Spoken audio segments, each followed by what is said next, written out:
नमस्कार बच्चों, फिर से स्वागत है आपका हमारी किसकी क्लास में? सोशल साइंस की क्लास में। हमने चैप्टर शुरू किया था 5 जो था इंडिया दैट इज भारत या भारता इंग्लिश में। हमने डिस्कस किया डिफरेंट टर्म्स और different names given to the different parts of India. फिर हमने दो पर्टिकुलर वर्ड्स की या टर्म्स की बात की या नामों की बात की that are given to India subcontinent in the ancient religious text. और वो दो नाम कौन से थे? भारतवर्षा एंड जाम्बू द्वीपा।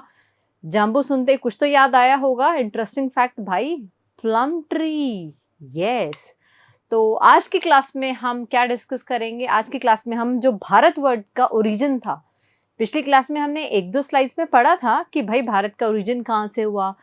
जैसे अशोका के इंस्क्रिप्शंस में देखने को मिलता है कि he has come to know कि अच्छा एक फेमस किंग था। किंग के बारे में ही ज़्यादा हमें बातें सुनने को मिलती हैं, पढ़ने को मिलती हैं पुराने सोर्सेज से।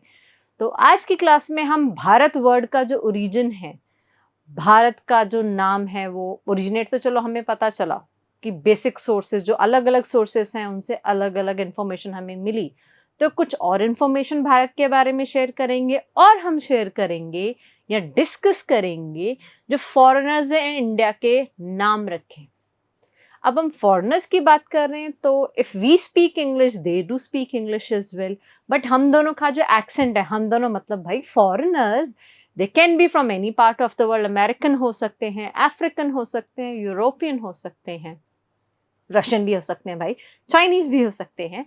So from all the parts of the world people do have their own accents. जैसे हमारे इंडिया का इंग्लिश का इंडियन एक्सेंट है, तो एक्सेंट के हिसाब से they did pronounce the words. अब उन वर्ड्स के अकॉर्डिंग इंडिया का उन्होंने क्या क्या नाम रखा, बहुत इंटरेस्टिंग फैक्ट्स है और आज की क्लास भी बहुत शानदार होने वाली है। तो शुरू करते हैं हमारा आज का topic Bharat. Few centuries later this Bharata word और the name Bharata became common all over the world. सभी इंडिया, इंडिया तो हम आज कहते हैं ना भाई, पहले इसको भारता या भारतवर्ष के नाम से जाना जाता था। तो भारता काफी कॉमन हो गया था। किसका नाम? इंडियन सब कॉन्टिनेंट का। और इसके सोर्स हमें कहाँ से मिलते हैं? जैसे हमारे वेदास एंशिएंट रिलीजियस टेक्स्ट थे, फिर हमारे महाभारता जिसको एक पोम बुक कंसिडर किया जाता है, रामायण हमारा एक एंशिएंट रिलीजियस टेक्स्ट है। वैसे ही विष्णु पुराण भी हमारा एक एंशिएंट रिलीजियस टेक्स्ट है, हिंदुइज्म से रिलेटेड है। इसमें भारत का नाम, जो भारत वर्ड यूज किया गया, इसका रेफरेंस हमें देखने को मिलता है। कहाँ मिलता है? This is the statement straightforward from the book of Vishnu Purana. इसमें क्या लिखा गया है?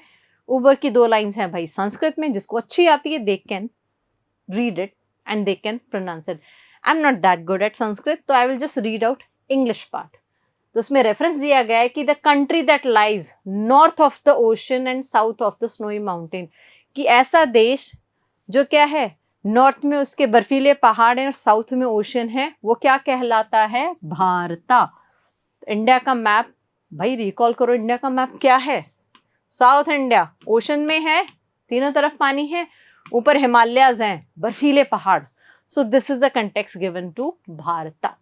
ठीक है, Bharata is still in use today. आज भी हम इंडिया को भारत बोलते हैं, बहुत सारे कंटेक्स्ट में भारत बोलते हैं। नीड नॉट नेसेसरी कि हम इंडिया ही कहें, क्योंकि ऐसा कोई भी रूल नहीं है इंडिया में कि हम इंडिया का नाम सिर्फ इंडिया ही लें। भारता भी ऑथेंटिकेट किया हुआ है भाई हमारा। किसने किया है? हम ऑथेंटिकेट कौन कर सकता है? रूल कौन बना सकता है? गवर्नमेंट। तो वो भी हम पढ़ेंगे ना। नॉर्थ इंडिया में भारत को भारत ही लिखा जाता है, साउथ इंडिया में उसको भारतम लिखा जाता है, but the root word is Bharat only. So different parts of the country adopted a similar definition for India. तो चाहे हम नॉर्थ की बात करें, चाहे साउथ की बात करें, ईस्ट की बात करें, वेस्ट की बात करें, इंडिया के चारों कोनों में, चारों दिशाओं में भारत ही कहा जाता है। लिखने का तरीका बेशक अलग हो, बट भारत हमारा देश है। ठीक है। A poem of ancient literature, हम सोर्सेस की बात करते आ रहे हैं पिछली क्लास से। पिछली क्लास में हमने भारत से रिलेटेड सोर्सेस की बात की, फिर हमने जो भारत कहाँ कहाँ पे लिखा गया है, इंडिया के कुछ रीजन्स के नामों की बात की, वो महाभारत सोर्स से हमें पता चला। उसी तरीके से हमें तमिल लिटरेचर से भी पता चलता है कि इंडिया सब कॉन्टिनेंट का नाम भारत था या भारत रखा गया था। कैसे? ऑल्दो ये जो Tamil literature, Tamil related to Tamil Nadu itself, ये जो टेक्स्ट हैं ये 2000 साल पुराने कहे जाते हैं, उसमें भी भारत नाम के किंग के लिए ही ये स्टेटमेंट दिया गया है कि भाई एक भारत नाम का किंग था। वो कहाँ से कहाँ तक फेमस था? He was from Kumari in the south, Kanyakumari in the south, from the great mountain from the in the north. तो हिमालय से लेके कन्याकुमारी तक उस किंग का नाम बहुत फेमस था और उस किंग का नाम था भरत या भारत। उसी के नाम पर भारता नाम पड़ा हमारे भारत का। ठीक है, ये हमारा वही जो अभी स्टेटमेंट हमने डिस्कस किया उसका मैप रिप्रेजेंटेशन है। Himalayas, Kanyakumari, Himalayas in the terms of great mountains in the north, and ये ओशन साइड पे है हमारा कन्याकुमारी, जो कि है to be considered as the last physical extension of India. Physical extension भाई कितना लंबा चौड़ा फैला हुआ है। तो जब भी ये कॉलम आता है सावधान। तो जैसा कि हम बात कर रहे थे हमारे गवर्नमेंट की कि जो भारत का नाम है ये रूल बुक में भी मेंशन है। अब हम जिस रूल बुक की बात कर रहे हैं उसका नाम है constitution. So what is constitution? I do have a define for you. Constitution is a document that spells out जो क्या कहता है basic principle and laws of a nation. So basically in short constitution क्या है? एक rule book है जिसमें rules दिए होते हैं जिसके हिसाब से हमारे इंडिया की गवर्नमेंट रूल करती है। और constitution let me tell you it can be for various nations, तो उनके अपने हिसाब से वहाँ के रूल्स उसमें मेंशन होते हैं। Constitution rule book according to which a government runs its nation. Good enough? तो अच्छा एक बात और भाई, Indian constitution came into force, Indian constitution active कब हुआ था? तो 1950 में हुआ था। फिर से शुरुआत करते हैं हमारे उसी टॉपिक से जहाँ से हमने कॉन्स्टिट्यूशन को डिस्कस करना शुरू किया। तो इंडियन कॉन्स्टिट्यूशन में भी रेफरेंस है, तो इंडियन कॉन्स्टिट्यूशन भी हमारा सोर्स ऑफ प्रूफ है। क्या बताने के लिए? It was first written in English, तो कॉन्स्टिट्यूशन इंडिया का जो है पहले इंग्लिश में लिखा गया था। Then it uses the phrase India, that is Bharat at the beginning. तो कॉन्स्टिट्यूशन में भी ये मेंशन है कि आज की तारीख में हम जिसे इंडिया कहते हैं वो पहले भारत कहलाता था। उसके लिए स्टेटमेंट एग्जैक्टली यही नहीं है। क्या दिया गया है? भारत अर्थात इंडिया। सो हिंदी वर्जन में कॉन्स्टिट्यूशन के, ये तो इंग्लिश वर्जन के अकॉर्डिंग स्टेटमेंट है, हिंदी वर्जन में जो स्टेटमेंट दिया गया है भारत वर्ड को इंट्रोड्यूस करने के लिए वो यही दिया गया है कि the constitution mention it as Bharat, अर्थात मतलब भारत का मतलब क्या है? इंडिया।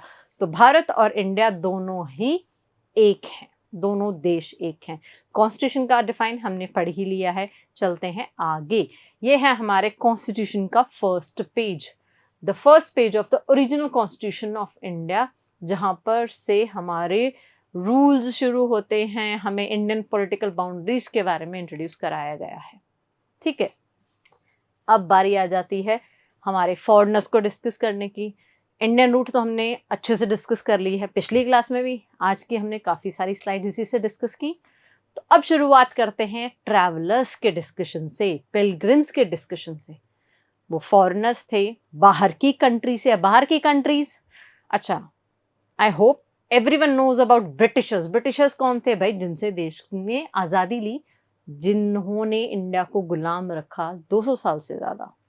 आई होप इतना हिंट तो होगा कि हमने फ्रीडम किससे ली, मतलब who was ruling India? Britishers.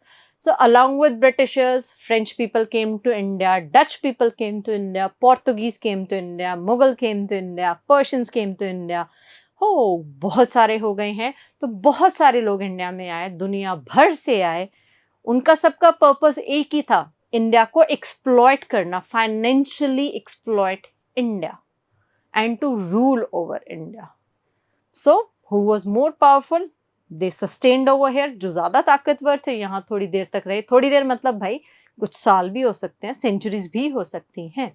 ठीक है, तो अब डिस्कस करते हैं उन सभी फॉरेन इन्वेडर्स और फॉरेनर्स के बारे में जिन्होंने इंडिया के अलग अलग नाम रखे हैं। अच्छा भाई, चाइनीज लोगों को तो हम भूल ही गए, चाइनीज भी इंडिया में आए थे, but they came to India not for ruling purpose और एक्सप्लॉइटिंग इंडिया, वो इंडिया के बारे में जानने के लिए आए थे। तो कुछ फेमस ट्रैवलर्स भी आते हैं उन लिस्ट में, जैसे कि हेनसांग उनमें सबसे फेमस है, जिनके बारे में हम आज की क्लास में भी डिस्कस करेंगे। सो सबसे पहले हम बात करते हैं पर्शियंस की, जो ईरान के इलाके से थे। These people belong to Iran and Iraq region. So ancient inhabitants of Iran, ये पुराने रहने वाले हैं। कहाँ के? Iran is a nation, middle east nation, Asian nation है ये। First foreigners to mention India. So these people, Persian people, were the first one to ever consider India, उनके टेक्स्ट में, उनके सोर्सेस में। उसके बाद in the 6th century BCE, 6th century before common era, a Persian emperor launched a military campaign. एक Persian emperor ने, kings and emperors both are individuals, king छोटे area को रूल करते हैं, एम्परर्स लार्ज एरियाज को rule करते हैं। So we are talking about not a king, we are talking about emperor. So the Persian emperor launched a military campaign, मतलब कुल मिलाकर इंडिया पर अटैक बोला। So they gain control over Indus river. Indus river को नहीं भूलना, सप्त सिंधवा याद आ गया, चैप्टर का शुरुआती statement, land of 7 rivers. Sindhava Sindhu word से ओरिजिनेट होता है, सिंधु मतलब इंडस रिवर, तो we are talking about the same river. So Persian king ने अपना मिलिट्री कैंपेन लॉन्च किया, अटैक किया इंडिया पर। उन्होंने इंडस रिवर वाले रीजन को ऑक्यूपाई किया, जो कि करंट पाकिस्तान और हमारा लद्दाख का रीजन है, अर्लियर कॉल्ड सिंधु। तो ये जो इंडस रिवर वाला रीजन है, पहले इसको सिंधु कहा जाता था। फिर इसके आसपास के लोगों को धीरे धीरे सिंधी जो लोग होते हैं ना, उनका ओरिजिन पॉइंट यही रिवर है भाई, and I am not lying by the way, ठीक है। So earliest Persian records and some inscriptions refer to India. तो अर्लियर जो पर्शियन के हैंड रिटन रिकॉर्ड्स या इंस्क्रिप्शंस हैं, वो इंडिया को क्या रेफर करते हैं? They do refer India in written as Hind. India को हिंद भी कहा इन्होंने, हिदू भी कहा, हिंदू भी कहा। तो वहां से हिंदुस्तान वर्ड का ओरिजिन भी बताते हैं कुछ लोग। स्टिल ये जो क्रेडिट है हिंदुस्तान का, ये भी पर्शियंस की झोली में ही जाता है। Persians named India as Hindustan also, but afterwards. So adaptations in their language of Sindhu.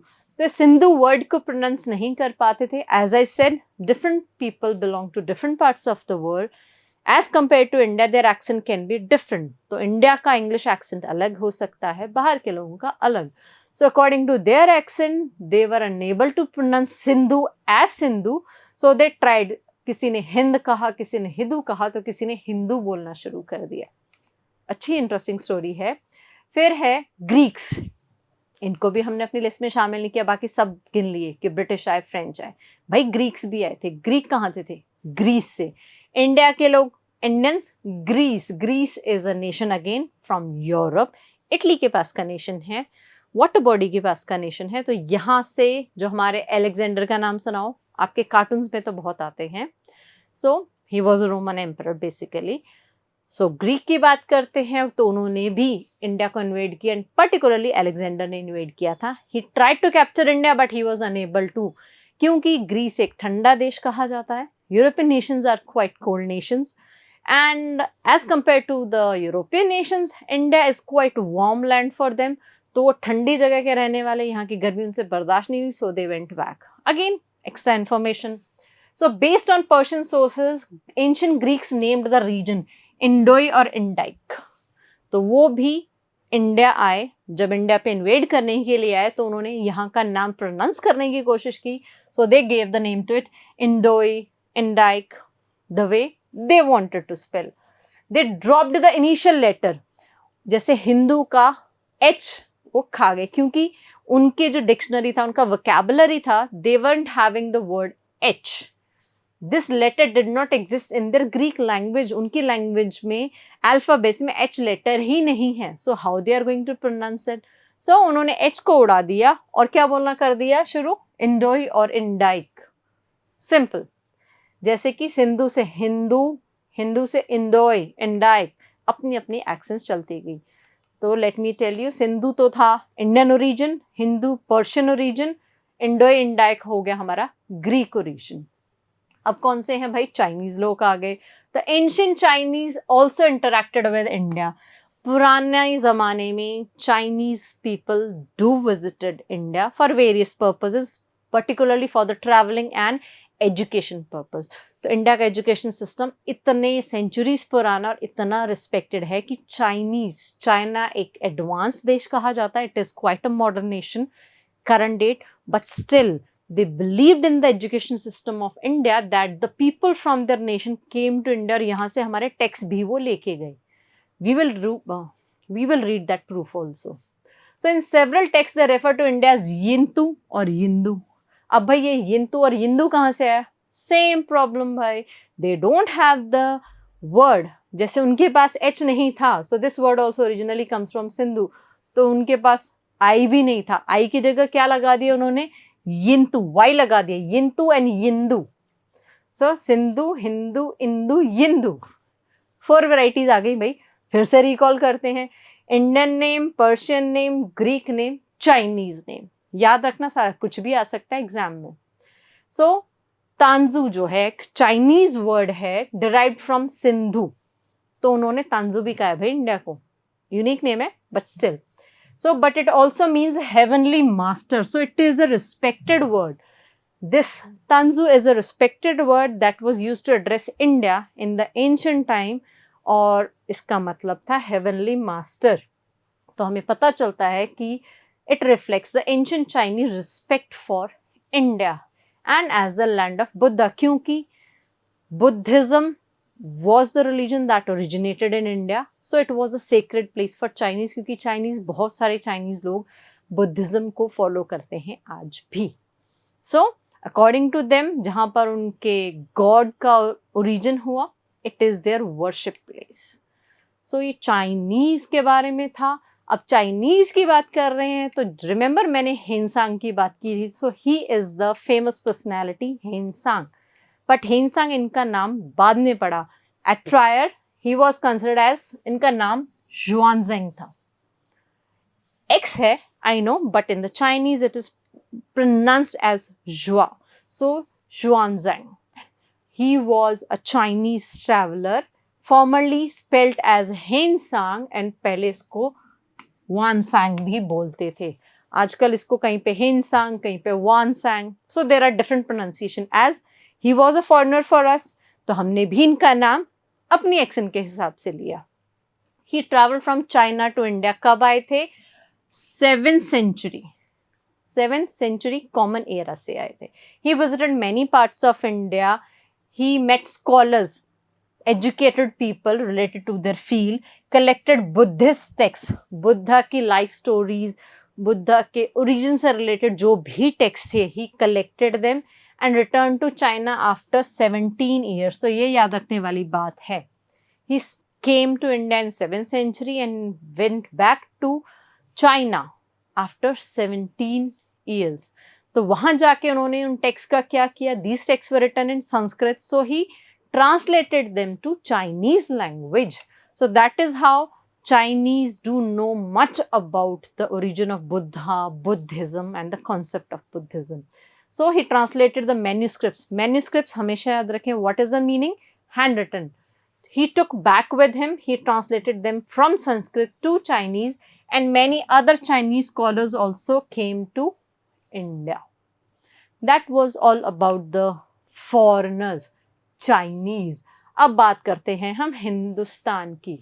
Bharat discuss हो गया, इंडिया भी नहीं हुआ है, तो इंडिया को थोड़ी देर में करते हैं। पहले हम हिंदुस्तान, हिंदू किसने बोला था, पर्शियंस ने बोला था, तो रूट वर्ड या इसका हमारे हिंदुस्तान का ओरिजिन कहाँ से हुआ, पर्शियंस की वजह से हुआ। सो मोर रिसेंट टर्म, ज़्यादातर हम हिंदुस्तान भी बोलते हैं। So first use in Persian inscription, Persians ने अपनी राइटिंग्स में इंडिया को हिंदुस्तान, क्योंकि वो सिंधु तो बोल नहीं पाते थे, हिंदू बोलते थे क्योंकि एच उनकी लैंग्वेज में नहीं था, सो वहां उन्होंने हिंदुस्तान लिखा। सम 1800 years ago, टाइम पीरियड याद रखने की जरूरत है। Later on this became the term used by most invaders of India. फिर धीरे धीरे उनके जाने के बाद जो भी ट्रैवलर्स इन्वेडर्स इंडिया में आए, मुगल्स आए, तो उन्होंने भी इंडिया को हिंदुस्तान के नाम से ही एड्रेस किया। And to describe the Indian subcontinent, किस चीज को डिस्क्राइब किया? इंडियन सब कॉन्टिनेंट को, इंडिया को एड्रेस करने के लिए most of the invaders used this word Hindustan as it was related to their tongue, mother tongue also. This is the flowchart giving the same message that we have read कि Persian, Greek, Latin, Chinese they referred India, many names of India में, फिर Arabic, Persian, English and French में India, फिर French लोगों ने इंडी रख दिया India का नाम, इंडी। Can you imagine indie? But why to imagine भाई, नाम रखा था तो रखा था, ठीक है। लास्ट सेइंग है सर औरबिंदो, जो इंडिया का ओरिजिन था वो भी आपको बता दिया है मैंने। सो कुल मिलाकर हमने सारे के सारे नेम्स, पर्टिकुलरली भारतवर्षा, जाम्बू द्वीपा, देन भारता, देन हिंदुस्तान, सप्त सिंधुआ और बहुत सारे रीजन्स के नाम, ये सारे names of India we have discuss. And sir Aurobindo, he was a famous writer, he also wrote about India, that in India at a very early time the spiritual and cultural unity was made complete and became the very stuff of the life of all this great surge of humanity between the Himalayas and the two seas. तो सारे लिखे हुए में moral of the story क्या है कि he also gave the name India to a region that was comprising in between Himalayas and the two seas, Arabian Sea, Bay of Bengal. तो इनके बीच में जो आ जाता है वही इंडिया है। So another proof. So that was all about our chapter. तो आज के चैप्टर में हमने पर्टिकुलरली भारत का कॉन्सेप्ट डिस्कस किया, उसके ओरिजिन का कॉन्सेप्ट डिस्कस किया। We discuss about the travellers, foreigners who came to India and who gave the unique name to India. Unique names अभी अभी तो हमने पढ़ा, फ्रेंच ने क्या नाम रखा था? French people from France, they gave the name Indie to India. अभी बारी है हमारे आज के डिस्कशन को क्विक रिकैप से रिवाइज करने की। तो हमारा फर्स्ट क्वेश्चन है, the Indian constitution, how is India refer to? Indian constitution में इंडिया कैसे रेफर किया गया है? भारत अर्थात इंडिया रेफर किया गया है। Second question, which inscription first use the term Hindustan to refer the Indian constitution? तो हिंदुस्तान जो टर्म है वो फर्स्ट किसने रेफर किया अपने इंस्क्रिप्शंस में? Who is that? Persians. Romans को हमने डिस्कस नहीं किया, that was information that I passed on to you. Greeks ने और चाइनीज ने नहीं किया, इनके नाम ही अलग थे, वाई वाले और आई वाले। सो लास्ट क्वेश्चन इज शॉन्जैंग, जिसको कि शुआनजैंग, हेनसांग, वानसांग बहुत सारे नामों से जाना जाता है। He translated the manuscripts and he took them back with him from dash to Chinese. Japanese उसने ट्रांसलेट किया। जापानीज भाषा में थे? नो। ग्रीक में थे? नो। पर्शियन में थे? नो। तो वो जो मैन्यूस्क्रिप्ट्स लेके गए थे उन्होंने इनको ट्रांसलेट किया Sanskrit into Chinese. So that's all for today's chapter and today's topic also. मिलते हैं जल्दी ही हमारे नेक्स्ट चैप्टर, चैप्टर नंबर 6 के साथ। तब तक के लिए प्लीज अपनी बुक खोलिए और थोड़ा सा पढ़ने की कोशिश कीजिए कि आपके चैप्टर नंबर 6 में लिखा क्या है, चैप्टर का नाम क्या है। सी यू सून, बाय बाय।